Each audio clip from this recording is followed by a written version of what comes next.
This is the space that was first created. These are the pockets in that space.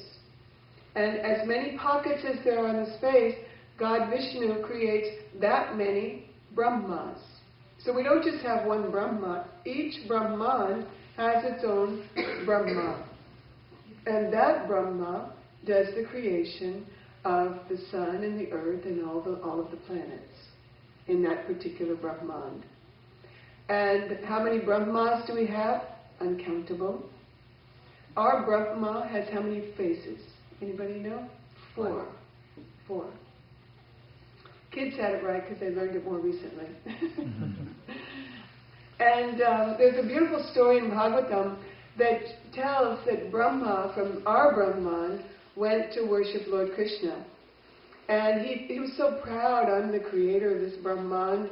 And he looked around, and another Brahma came, and another Brahma, and another Brahma.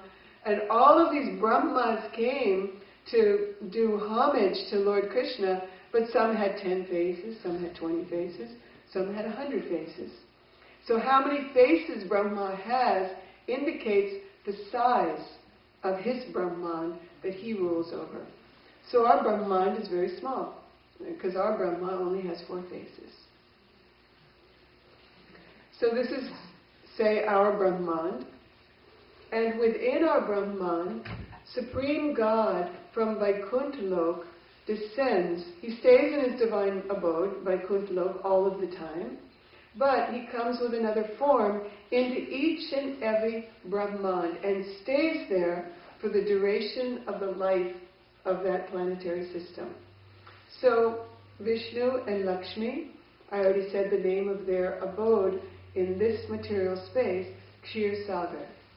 In the divine world, Vaikuntha. Shiv, Parvati, in this world, what's the name of their abode? You all know it. Kailash, Parvat. That's the name of their abode in this material space. The divine world, Vaikuntha. And Durgama, her abode here, I don't think anyone would know. Mani Dweep. And her abode in the divine world, Vaikuntha. Now let's look at this vast Mayic realm of this Brahman which we are living in. What does it consist of? We have a map of the universe here. Okay, so the first abode is called Satyalok, and this is in the celestial realm, and this is the abode of the creator god Brahma. And then we have Mahajana Tapalok, and Brihaspati, Prajapati reside in these abodes. Then we have Swahalok, and this is the abode of celestial god Indra. Bhuvlok, and this is the abode of the ordinary gods and goddesses, and also the Gandharvas, or the celestial musicians. Next we have Bhulok. This is where our earth planet resides, and this is a very vast, extensive lok, and I'll show you that. And then the lowest Patal Lok. This is the abode of the demons, and that's why it's a dark color. This is the negative energy of Maya. So that's all within the celestial space. And see how part of Bhulok is in the celestial space, part of Bhulok is in the material space. We live in that part of Bhulok which is in the material space. All of the celestial phenomenon beyond our vision. We can't see, but it's here. And all of these celestial gods are bound by this material energy, Maya. And when this Brahmand is finished, their life is also finished. It is God Brahma who has created all of these celestial gods in this Brahmand. And at Pralay, their life also ends. Now remember that verse I said, Lohita, Shukla, Krishna, the 3 colors of Maya. Well, in Bhulok, the red color, which is the selfless, it's the rajasic quality of Maya, predominates. And in Satyalok, in the higher realms of the celestial space, then the sattvic qualities of Maya predominate. And in Patal Lok, the tamasic qualities of Maya predominate. So this is the map of the entire Brahmand that we are living in. Now let's look at Bhulok, where our earth planet is located. There are 7 sections. They're called Dweep. Dweep actually means island. The center section is where the earth planet is located. Jambu Dweep,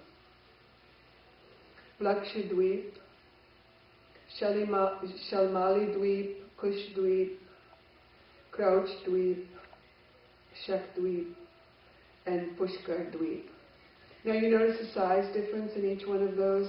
Each dweep is double the size of the next dweep. So they get mathematically bigger in size as we go. So now let's look, we're interested where we are, right? The rest of this we can't see. It's in the celestial space. So let's look at Jambu Dweep. Okay, Jambu Dweep is located in an ocean, an endless ocean. There are 8 sections to Jambu Dweep. In the center, Ilavrit Varsh and the Golden Sumeru Hill, which you might have heard about. It's written about in Puranas. And then all of these different, I jumped ahead here, all of these different dweep have a different name. The names are not very important, but it's very specific, like Kuruvarsh, Harivarsh, Kimpuruvarsh. And then our own planet, Bharatvarsh. And each one of these dweep has a mountain range which is always associated with it. And on Bharatvarsh, that mountain range is called Himalayas. Himalayas are an eternal part of this earth planet. Himalayas will always exist. No matter what happens to this earth, Himalayas are there. So that's Bharatvarsh. This is the only visible part of Jambu Dweep.